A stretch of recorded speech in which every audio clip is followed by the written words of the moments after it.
Carl, thanks for being on the show. Well, thanks for having me. I appreciate the opportunity to be with your audience, your team, and contribute to the knowledge of your listeners. Yeah, I'm really excited to have you on the show because you've just got a ton of experience that I think is going to be really relevant to the audience here and people who are looking to build a business that lasts or looking to further their entrepreneurial journey. You've helped lots of people do that through your books and masterminds and curriculum and coaching. So I'd love for you to just give people a little bit of insight into some of the work that you do and kind of what your entrepreneurial journey has looked like, so they kind of get a picture of who we're talking with today and how you might be able to bring them value in this conversation. Sure. So, I started my entrepreneurial journey like many people have done, by accident. I was studying accounting and finance in college. I had a pretty bad leg injury and I had to leave school. And since I was paying my own way, going back to school full time was not an option for me. And so I had to figure out a way to make money. And I had to figure out a way to, just survive really. And I knew a couple of things. At least I thought I knew a couple of things. Ask any of my family, they might say, no, Carl, you didn't know a lot of things. You had one or two maybe, but you didn't know much more than that. But one thing I knew was I knew landscaping and I knew construction. I grew up in construction and I also did landscaping during my high school years. So I started a design build landscape firm, had that business for 7 years, doubled it every year until I sold it. And then I started a construction company, grew that business, and then sold that in 2004. But I got involved in coaching in 1990.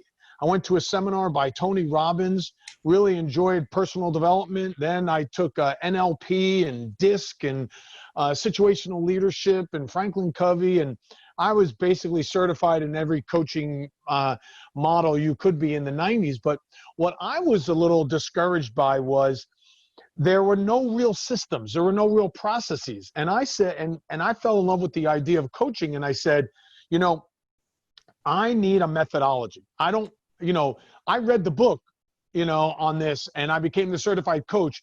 But when they said, all right, Carl, you've got a client. And I'd say, great, what do you want me to work with them on? And they'll say, well, have at it. I'm like, great, well, have at it with what?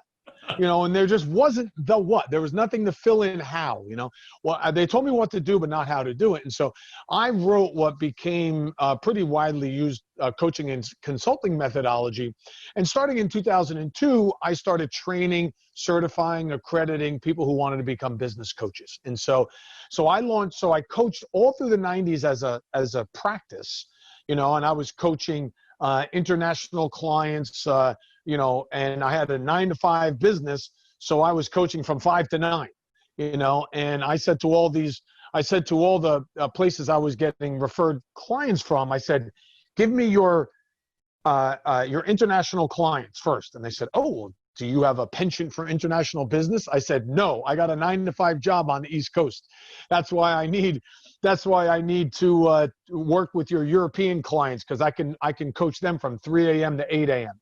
And I can work with your Australian clients from 3 p.m. To midnight. And I can work with your European and South African clients early in the morning. So that's how I kind of cut my teeth on the international scene. But in 2002, I started the business that I have today, which is part of it is I train and show coaches how to have a full-time practice, a 6- and 7-figure business with coaching and consulting. But the majority of our work in our business is working with small to mid-sized businesses all around the world, how to grow, how to scale, how to work through a crisis. COVID is everywhere, at the same time. And so that's been our skill over the years. And, it's been very much an incredible journey. But I'm very thankful of where I've landed in life. Yeah, I'm super interested in this topic selfishly, because this is a lot of the work that we have kind of started doing. I've personally started doing more of I've been focused kind of entirely as a marketing agency for quite a while. We built websites and did online marketing. We still do all that stuff. We build web applications, do all those things. But, over time, especially the last year or two, I've really had this sense of desire of wanting to be more than just a marketing company, more than just a development company. And the idea really for me is it's about being a business growth agency, because I think that's what people want, especially people that are watching here today. Everybody starts their business because not everybody, a lot of people start a business because they have a particular service or skill set that they may be good at, right? And they did it for somebody else, or they learned it along the way and they're going, hey, I can turn this into a business. The problem is that they might be a great plumber, or they might be great at baking cupcakes, or they might be great at building websites like I was when I was a kid. Actually, I wasn't very good, but I eventually got good. And then they go, well, I can just start a business. But building a business is not the same as creating a product necessarily. There's a lot of things that go into that I think a lot of us, naively for me, when I started, had no idea what it took to build a team and to create systems and processes like what you're talking about.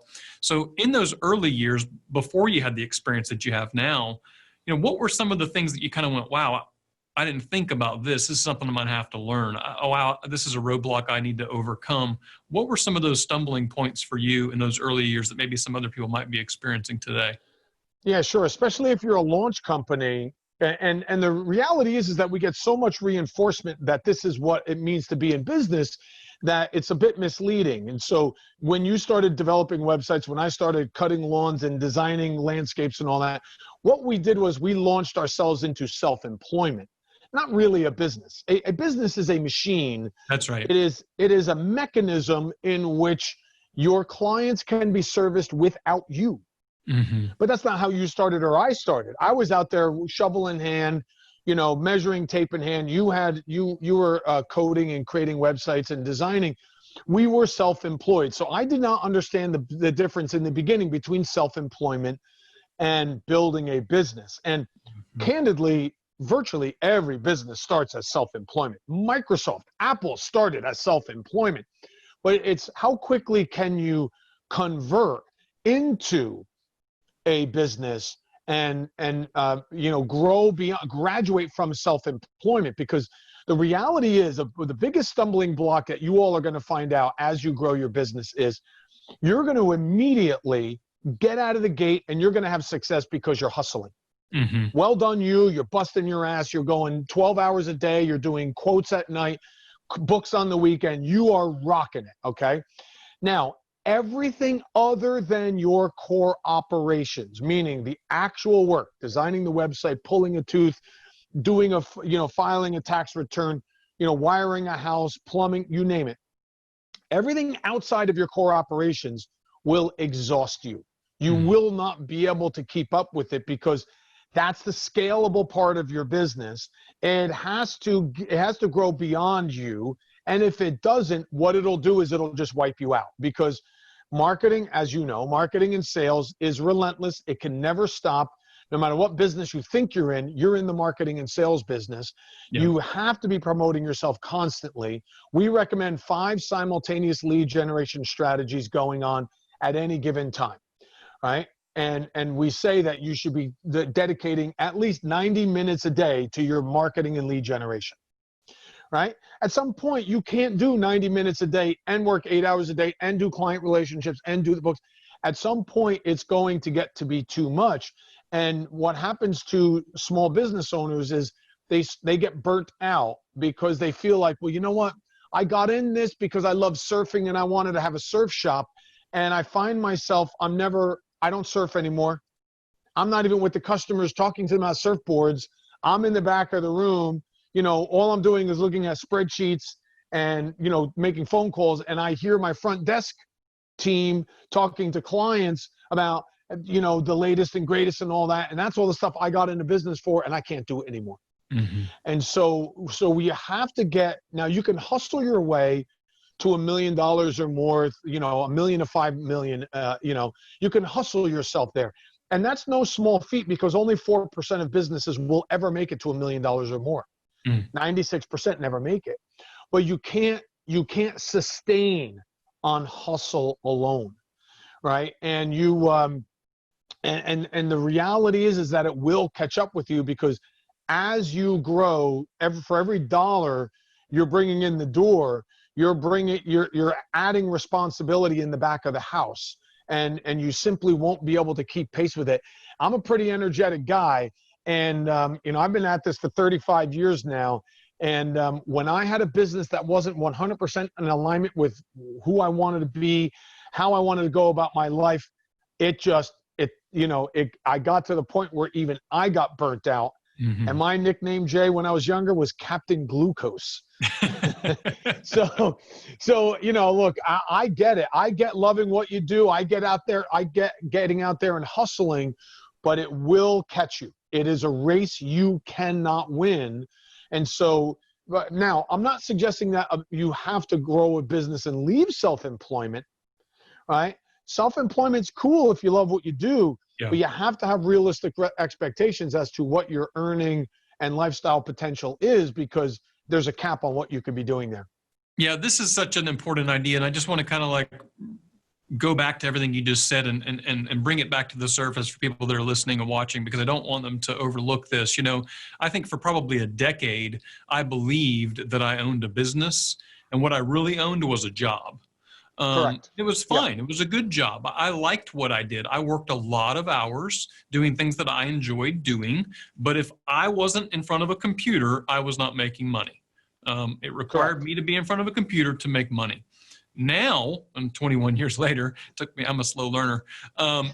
Now, like I just said earlier, I just got back from a 30-day RV trip all around the country with my family and hardly had to check email once.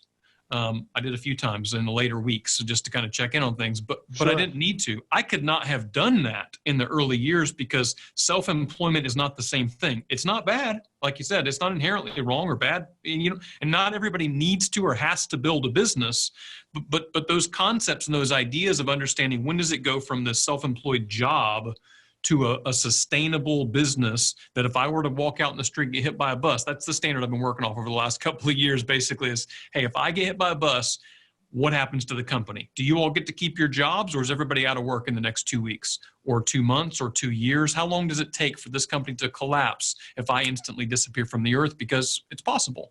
And I don't want that. I want to create protection for my entire team that we've built now.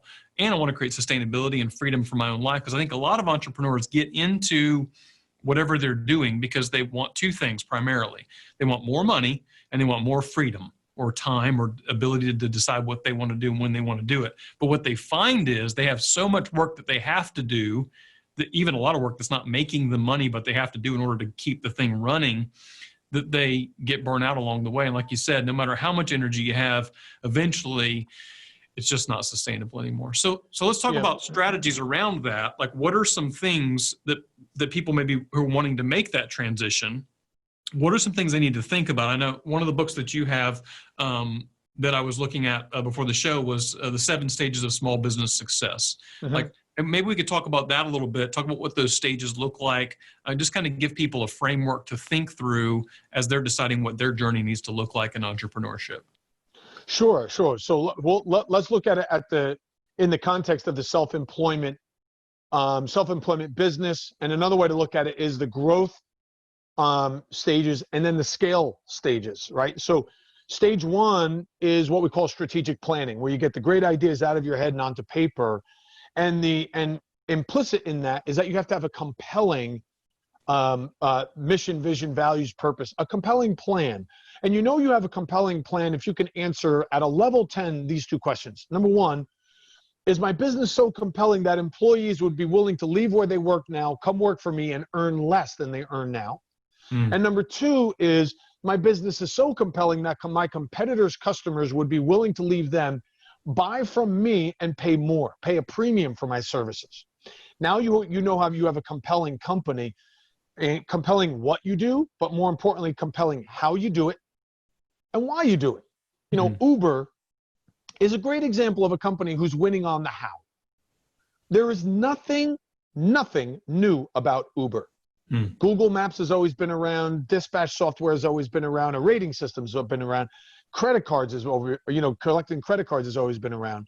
They just took those 4 things and how they bundled it and then put it in the hands of the consumer as opposed to the taxi company. They're winning on that globally, right? A company that's winning on the why is that company 4ocean.com, the number 4ocean.com. They're cleaning up, you buy one of their bracelets and they will clean a pound of trash off of the the world's ocean floors and on the beaches. Excuse me. Yours. And so they and so they're winning on the why. They've got a great cause that they get behind. And so we buy their bracelets at a premium. We pay Uber's rates because we love the how and the why of what they're doing. So that's how you know that in stage one, you're winning. Stage two is the specialty stage, and that's the stage of self-employment. And for those of you that said, hey, listen, I like what I do. I'm not changing. I like to practice law. I like to be an accountant or whatever. You have to master stage two. That's the specialty stage, and that's when we say an expert is born. What you need to do in order for it to be sustainable in any way, shape, or form is you've got to make sure that you are premium priced in your market, because you only have 2,000 of your hours a year. And so you make $100 an hour, you bill $100 an hour, then you're going to make $200,000. You bill, just do the math. If you could bill $200 an hour for those 2,000 hours, that's 400 grand. On and on and on. There is a limit to what you are going to make, and you've got to make sure that you don't have a pricing issue, because in stage two, that's your big challenge. Overcome the pricing issue. Stage three is the synergy stage. Just imagine this great, compelling plan that you created in stage one and this amazing, pricing strategy you developed in stage two. You're getting busy, you're growing, so you need more people to help you implement. Okay, so think of like a real estate agency, an accounting firm, a law firm that has 10 names on the side of the building. That's a stage three business. Jones, Smith, McEwen, down the line. That's a stage three business where they share some executive services, but essentially, there are their own practices underneath. Or a real estate agency, one agency, 100 agents underneath it, that sort of thing. Staffing agency, but then you go to stage four. Stage four is the systems stage. And this is where you start to document all of your operations. Okay. And so you go from what is a, delegation culture to a systemization culture. We document, we codify everything. We start putting that into place. Then we go to stage five. Stage five is sustainability. That's where the systems have taken over and they've become the star. And so this is where you are fully scalable. And you know that you're ready to scale when you are known for something other than your product, the utility of your product or service. Right? So Starbucks is known for its lounges, its Wi-Fi, its convenience. McDonald's is known for its real estate. It's not just the utility of your product or service. Bruce Springsteen is known for his concerts. It's been a long time since he's been accused of being a good singer, but you get the experience out of it, right? And he's licensed out his music. So there's parts of him that are stage five. The Virgin companies, they have 350 branded companies. They're essentially a branded venture capital firm. Stage six is when we say you maximize your saleability. It's kind of like stage three, only on steroids, where you're now building your management team so you can maximize your saleability. Okay, you're now building an asset. Doesn't require you day to day. As a matter of fact, you're starting to think about like, what's next for me? Companies like Uber, Amazon would fall into this, that grow by acquisition, waste management. And then there's stage seven. Stage seven is the succession stage. And that's when a legacy business is born. As a matter of fact, you get to fire employee number one in stage seven. That's you, and you get to replace it with the CEO. And when you do that and you announce the next generation of leadership, the value of the company actually increases.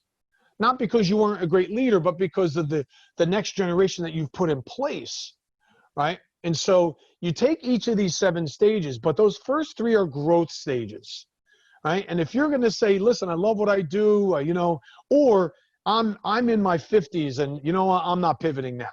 I'm going to take what I've got and I've got to ride it out. Well, that's when you just need to make sure you have premium services, you have the right pricing, you can delegate parts, if not all, of the client fulfillment or the client relationship to some of your team, and you can at least be doing the highest billing items. At least your 2,000 hours are at least, are billable at most, and you are doing the most expensive or the highest margin activities with your clients. Now you get into scale. Once you get into scale, that doesn't need to be the case. Now it's team Carl, it's team Jay, it's team Bob, it's team Joe, Janie, right? Where people are buying into your systems, into your principles, into what your business is about. And you might work with them or not, but it's not a requirement. What's so cool about this, just hearing you talk through those, I've not heard you give those 7 stages before, and we've not met before, and you don't know anything about my business. But as you read through those, I can remember specific times when we were at each one of those stages. And I would say for us right now, we're probably at that 6th stage realistically. I'm working on building a leadership team. We have a leadership team, but working on building them up as leaders, and then ultimately moving to a place where I can be replaced as CEO. In fact, one of our quarterly goals right now is to work on what that continuity plan or exit plan or succession plan, whatever you want to say, looks like. And it's not necessarily even in this case because I want to leave. I mean, I love this company. I love what I get to do. I love the team. But again, what if something happened to me? Or frankly, it's in everybody's best interest if it can run without me. Everybody's best interest. Yeah. It's in my best interest. It's in the whole team's best interest, in my family, their families. And that's exciting to me because it's so cool. I see you walk through that. And what this makes me think of for everybody that's listening is one thing I did not do a good job of in the early years was reading enough, getting enough coaching, reaching out to the right things. And so I just learned as I went, which was fine. And thankfully that worked out. But it's taken me a long time to do that. And if you have a system like what Carl's outlining here, and you understand these 7 stages, and then you understand what to do to move from one stage to the next, which we probably don't have time to cover all that today, but we can point people in the right direction towards the end. If you have that, you're going to be able to accelerate that growth and create sustainable accelerated growth, which is a whole different thing than just fast growth that dies. People do that all the time. So I just love the idea of this 7 stages because I can remember specifically being in those places and what it took to move from one to the next. And it lays out a very structured approach. So the things that we've learned over the years, Jay, is that sequence matters in growth. And scalable. You could be doing all the right things, but in the wrong sequence and not get the result. And as a matter of fact, clients will say that in the beginning. They'll say, oh, well, yeah, we tried that once before. It didn't work. Well, or it didn't work enough. Yeah. And maybe that was because you did it out of sequence. That's right. Right. In our methodology, we don't put in systems right away. We need proof of concept first. We need pricing strategy. We need response. We need key response from our clientele before we then systematize. We want to be effective first, efficient second. If you go for efficiency too early, you'll miss out on the effectiveness, right? You want to become effective first. And then you scale that. And so we're always going back and forth with our clientele. We're saying, listen, you're too early for that. Or no, you're too late in the game for that. Or we've got to circle back and do this a little differently. And so if we get out of sequence, that's usually one of the big inhibitors for growth that we see in our clientele. We need to square that away, get back into the growth trajectory and the sequential activities that are necessary. And then they take off right away. Yeah, it's interesting. I don't know if other entrepreneurs are like this, but I really struggled with stuff like this in the early years because I really felt like systems, processes, even things like mission, vision, and values were very corporate-y things, and those weren't for entrepreneurs. That was a lie I told myself, and that I didn't need those things because this is how we operate, and we're just going to take care of the customer and do great work and blah, blah, blah. That's all great. But if you really want to build a business, those things matter. But I just love what you're talking about with regards to when they matter, because that makes a big difference. There's a lot of times people say, well, I tried that it Yeah. didn't work. And you're like, well, maybe you just did it at the wrong time. Maybe you didn't know what you were doing either, frankly. Like you can put systems in place and then being the wrong systems, and that's not going to help you either. But you have to have a system and you have to have a plan. And I think it's so funny. There's so much synergy when you say things like you said earlier, you can wing it to about $1 million. I always say, I think people can wing it to $1 million in about 10 people. And I think anything over that, it just becomes chaos. It's not manageable and nobody's happy. So that's really interesting. Right. Yeah. And your goal, the goal of every owner and the goal of every CEO who is growing a business, you will be judged by the amount of structure, the leaders, and the processes that you leave in your wake.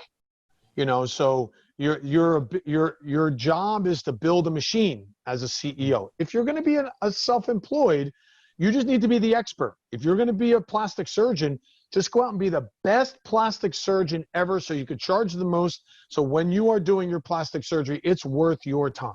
Yeah. Okay, that's cool. But if you're building a plastic surgery practice or clinic, then your job is to train, motivate, create systems so others can do the work as well. I mean, because you can't scale you can scale systems though. Mm-hmm. There's only one Michael Jordan, there's only one LeBron James, there's only one, Tom Brady, whatever, down the line. And because you can't scale those people, but you can create the league that allows the top talent to do their thing on a regular basis. And so just have to make sure that you're not confusing the two, or you're not even pretending to confuse the two, because if you're self-employed and you're trying to be a business, it won't, the external forces of the marketplace will expose you so quickly, and you'll have so many holes in your business model. It'll be hard to keep pace with your competitors. Yeah, I love it. I mean, that's exactly the things that have taken me, 2 decades to learn. And that's why I'm doing this podcast ultimately, is so that other people can learn them a lot faster than I did. And I think that there is just so much wisdom in having a structured approach like that, and a plan that's designed to help people go through those stages if that's what they want to do. And that is a decision making. I think one really valuable thing to think through with this conversation we've had so far is some people out there listening have a decision to make.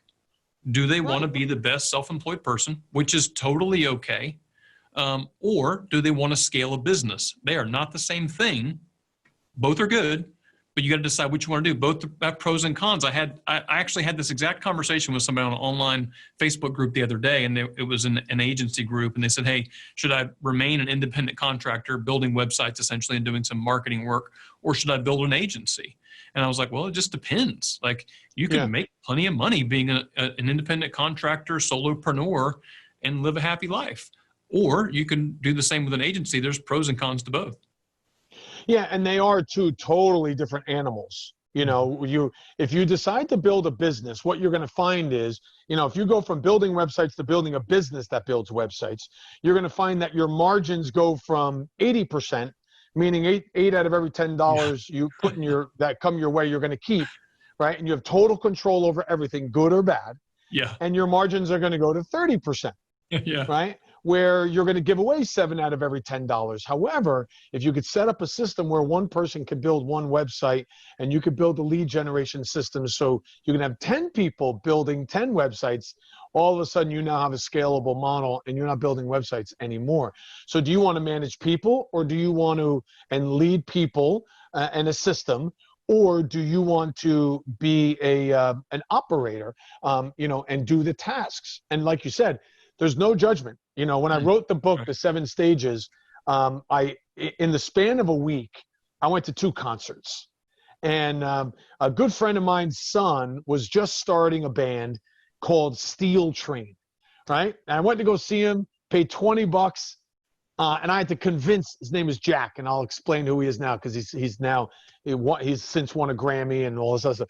But I had to convince Jack to take the $20. He's like, Carl, you don't have to do that. I'm like, Jack, take the $20. Is that your piece of crap van outside? Yeah. He goes, who's packing that thing tonight? I am. Where are you guys going? All the way up to Boston for our next, take the $20, put gas in the van, buy yourself something. And then it was so funny. Jack finishes the last set, And he goes, "Good night, everybody."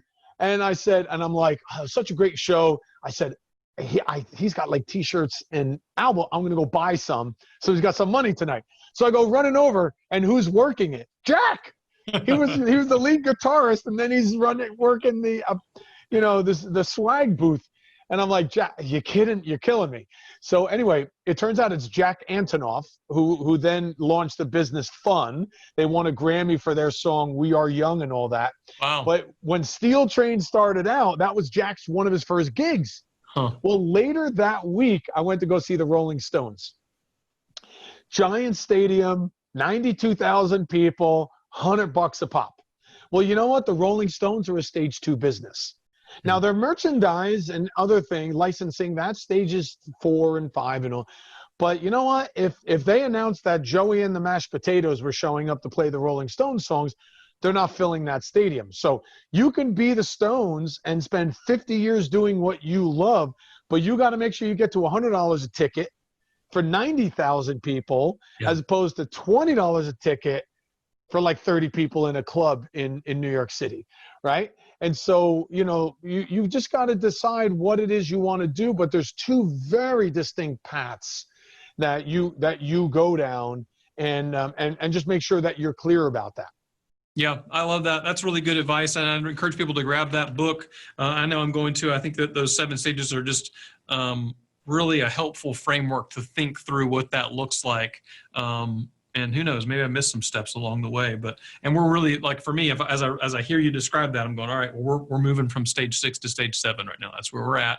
And right on. I can see those things, but it's helpful to have somebody along the way. This is where outside counsel provides so much clarity. So maybe talk about coaching a little bit and that idea of what that looks like. Because I think a lot of small business owners maybe aren't familiar with the idea, or if they are, I think business coaching and life coaching even can be kind of like what we do in marketing, in that there's some very good ones and there's some not so good ones. And so what does it look like to have a coach, business coach, who's on your side helping you along the way? What kind of benefit does that bring to a business owner? Sure. And if you'll indulge me, I'll break it into 4 categories, because I think the lines have been blurred over the years as the industry has matured. So, it was, at one point, it was just enough to say you were a coach or a life coach or business, but we break it into 4 categories: consulting, mentoring, advisory, and coaching. And so what most coaching that you see today is really consulting. Right? It's somebody who's been there, done that, lived to tell the tale, and is going to help you and share their experience and their knowledge. And that's cool. And a consultant sees the problem, helps you diagnose and fix the problem, and that's great. And you can benefit from that. For example, if you're writing a business plan and you say, well, I don't know how to write a business plan. And someone's like, well, I can coach you on that. Really consulting, because I've written many business plans, and they help you write a business plan. And because they've had that experience, they've done it well in the past. And now you have a spectacular business plan. That's great. And that's likely consulting. Okay. Then the second category we look at is advisory. So an advisor is someone who's a generalist. They have a lot of experience in a lot of areas, and they're actually very good in many areas. While the consultant is the smartest person in the room, the advisor is the most important person in the room, because they've built a network over the years. And so they can help you assemble the resources you need to get any project done. Doesn't matter what it is. I'm just good at getting things done through using other resources. That's an advisor. All right. So if you are facing a big opportunity, you're about to, for example, you're about to grow your management team, you're about to buy a business, or you're going to move shop or whatever. If you're thinking you're looking at something big that's going on, or you're about to say, you know what, I heard this, I'm going from self-employment and I'm going to a business. You need an advisor. When you're thinking that big picture, you really need an advisor. The third category is the mentor. Now, the mentor is half coach, half consultant, and a mentor uses industry-specific knowledge and experience and will share that with you. So in other words, they've walked the path you're about to walk. They've done it successfully, and they're going to share what works for you. If you get outside their system, then all bets are off, because they're going to say, hey, listen, I'm on the other side of the minefield. Look, I'm good. Follow my steps in the sand. I know that works. Look at me.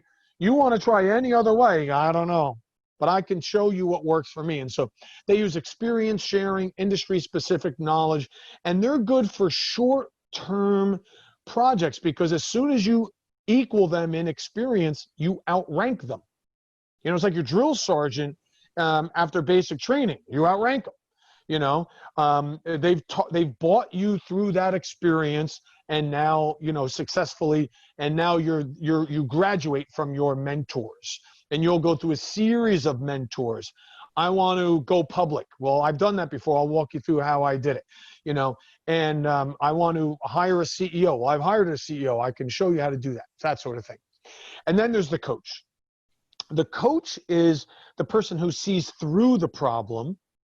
They look at the core of the issue, and they help you deal with the core of the issue. So if you have something going on that's chronic in your business, you say, "Oh, Jay, I just can't seem to lick this lead generation. It's you know, it's all the time," right? So it's likely whatever they're dealing with is a symptom. You know, like a lot of people say, well, COVID hit my business. I said, no, COVID did not hit your business. COVID magnified the vulnerability in your business model.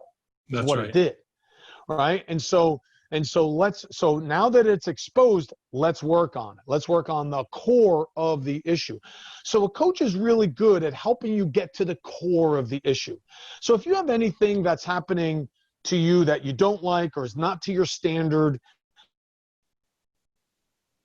as you'd like, then there's probably some issue below, if we peel back the onion, that is the catalyst or lack of catalyst for that problem.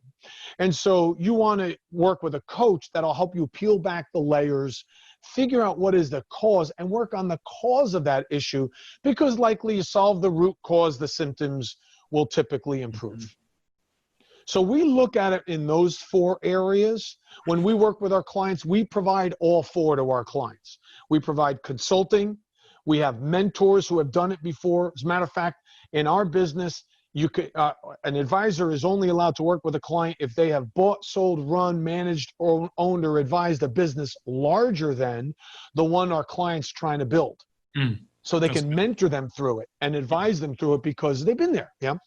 And then we have specific, consulting, but consulting and coaching expertise on board, and we'll assign that accordingly. But we do that so everybody can get all 4, because when somebody says, I'm looking for a coach, a lot of times most times they're rarely looking for a coach. They're looking for a mentor or a consultant, almost always. But then as soon as they solve that initial problem, then they're in the market for an advisor and a coach. They didn't know how to articulate that in the beginning when they were doing their search. You see what I mean?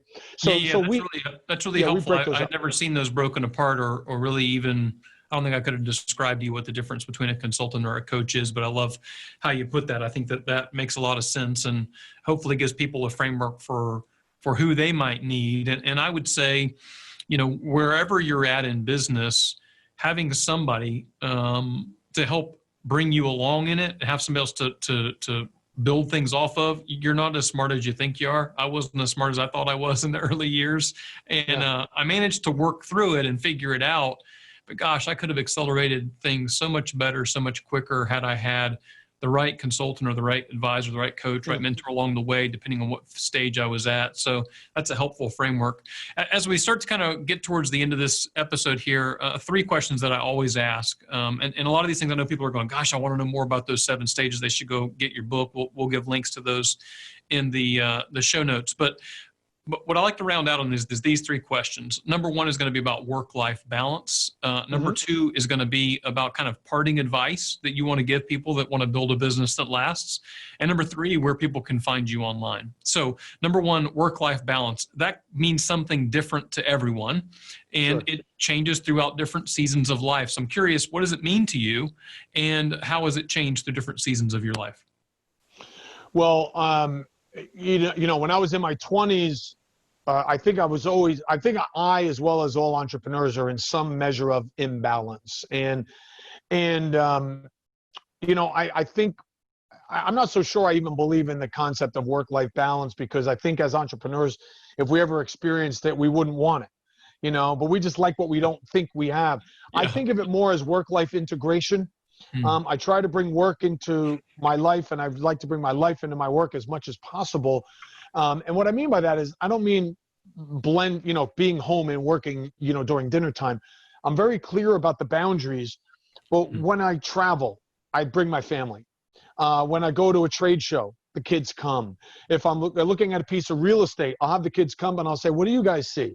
And I'll show them what we're doing so they can learn what we're doing. And then, so I will, we'll all go on a trip. It might be a business trip, but I'll extend it.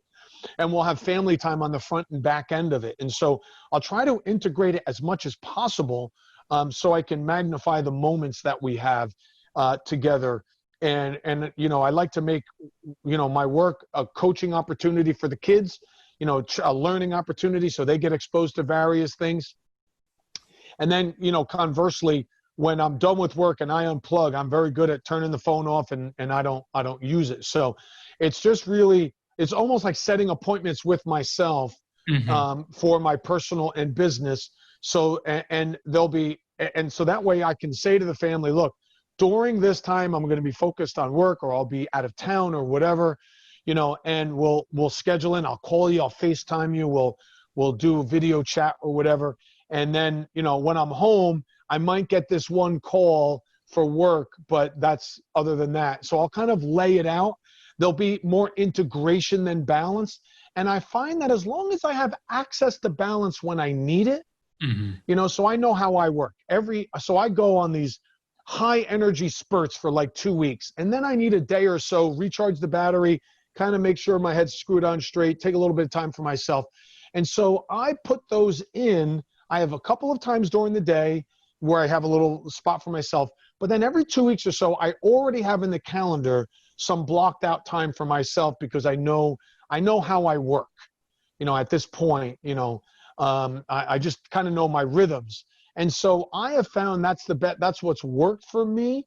It's not always efficient, but it's effective, and it's, this idea of balance, I think, is this elusive, delusional state we can never get to anyway. So I try to approach balance as often as I can and get as close as I can to it as often as I can.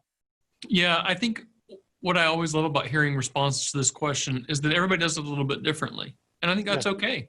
I think our culture right now in general is one of extremes, right? We seem to love either the far left or the far right, and there doesn't seem to be a whole lot of room left in the middle.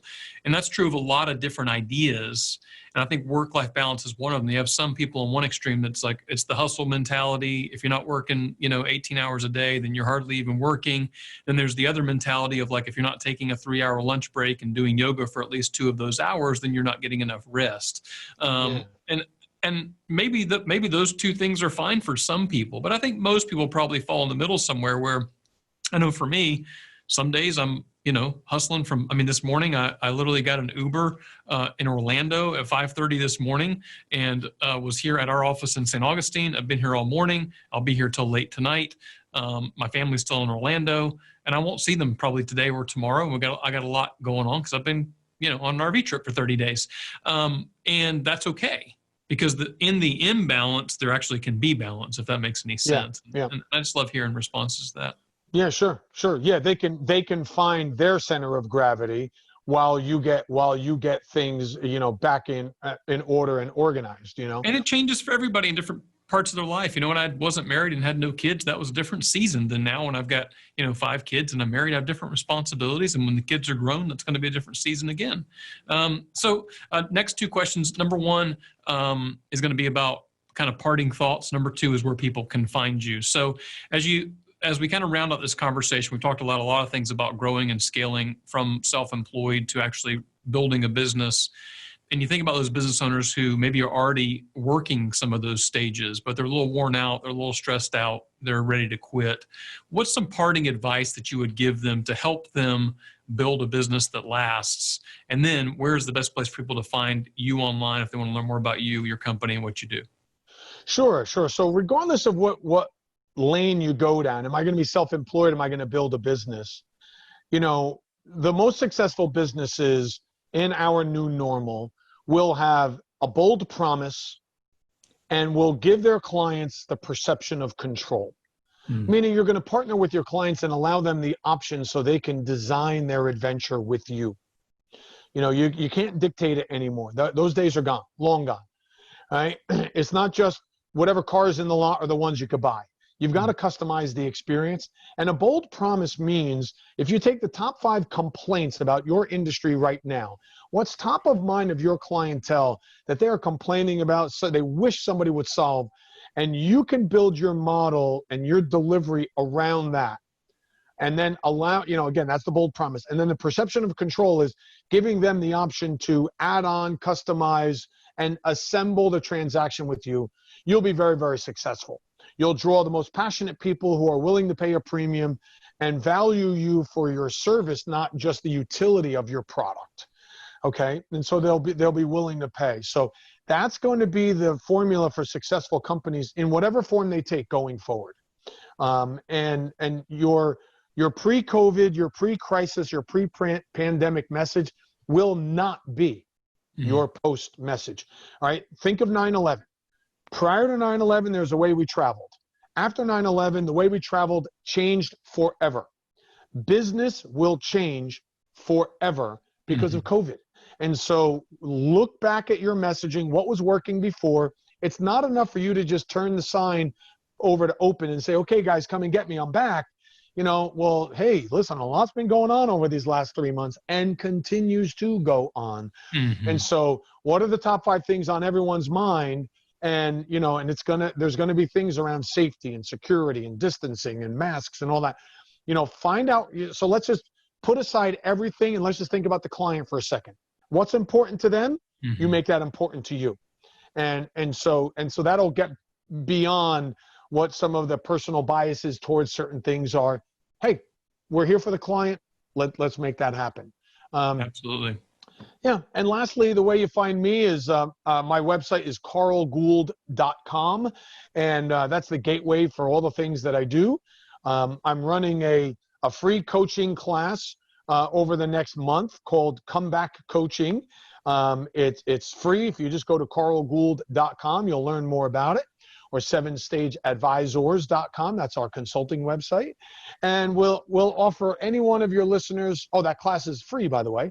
And we also offer a free 2-hour growth analysis. We call it the business analysis for anyone who wants to take us up on it. So just go to the website, under contact us, put in business analysis or comeback coaching class, and we'll make sure you get hooked up with it.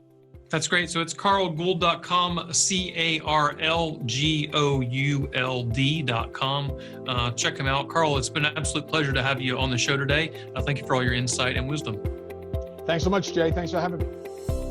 Hey, I hope this video has helped you with some tips and ideas to build a business that lasts. Make sure you subscribe to our channel so that you don't miss out on the next videos that we roll out. And more importantly, for some awesome free resources, head over to our website at buildingabusinessthatlasts.com. You can get a free copy of my book there where I tell you how I have built an agency that's grown year over year for the last 20 years in a row. So go grab that, buildingabusinessthatlasts.com, and make sure to subscribe to our channel. Thanks. We'll see you soon.